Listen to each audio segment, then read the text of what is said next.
নমস্কার বন্ধুরা, আজকে ভাইফোঁটা স্পেশাল আরেক ধরনের মিষ্টি নিয়ে আমি হাজির হয়ে গেছি। আজকে আমি করছি মুগের বরফি। সামনে তো ভাইফোঁটা আসছেই, ভাইদের এবার নিজের হাতে মিষ্টি বানিয়ে খাওয়ার। আর যদি এই রকম মিষ্টি হয় তাহলে তো তার কোনো জবাবই নেই, ভাইরা খুব খুশি হবে।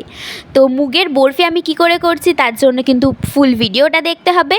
মুগের বরফি করার জন্য এখানে আমি মুগ ডালটাকে ভিজিয়ে রেখেছিলাম, সেটা নিয়েছি। এখানে কাজু বাদাম নিয়েছি আর চিনি নিয়েছি। এবার তিনটেকেই আমি পেস্ট করে নেব। এই যে এখানে মুগ ডালটাকে পেস্ট করে নিয়েছি, এখানে কাজু বাদাম পেস্ট করে নিয়েছি আর চিনিটাকেও ডাস্ট করে নিয়েছি। আর এদিকে গরম জলে গুঁড়ো দুধ দিয়ে সেটাকে গুলে রেখেছি। কড়াই গরম হয়ে গেছে, এর মধ্যে দিয়ে দিচ্ছি ঘি।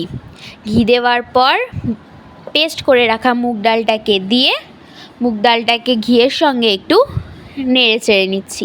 এরপর আমি এর মধ্যে দিয়ে দিচ্ছি চিনির ডাস্টটাকে, তারপর দিয়ে দিচ্ছি কাজু বাদাম, দিয়ে সব কিছুকে একসঙ্গে খুব ভালো করে মিশিয়ে নিচ্ছি। এরপর এর মধ্যে থেতো করে রাখা এলাচটাকে দিয়ে এলাচটাকেও এর সঙ্গে খুব ভালো করে মিশিয়ে নিচ্ছি।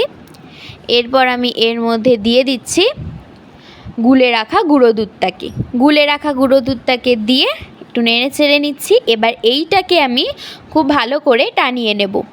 এইদিকে আমি একটা থালা নিয়ে নিয়েছি, এর মধ্যে ঘি দিয়ে দিচ্ছি। এবার থালার মধ্যে ঘিটাকে খুব ভালো করে মাখিয়ে নিচ্ছি। এই যে এটা টেনে এসেছে। এবার যে ঘি মাখানো থালাটা আমি নিয়েছিলাম এর মধ্যে আমি এটাকে দিয়ে দিচ্ছি। এবার এটাকে দিয়ে এর ওপর দিয়ে দিচ্ছি রাংতা কাগজ, দিয়ে এটাকে জমে যাওয়ার জন্য আমি ফ্রিজে রেখে দিচ্ছি। দিয়ে বরফির আকারে কেটে নিয়েছি। আমি কয়েকটা বরফি করেছি ও কয়েকটা আমি লাড্ডুর মতন করেছি। আপনাদের যেমন শেপ ভাল লাগবে আপনারা তেমন করবেন। আপনাদের এই মিষ্টিটা কেমন লাগলো অবশ্যই কিন্তু কমেন্ট করে জানাবেন।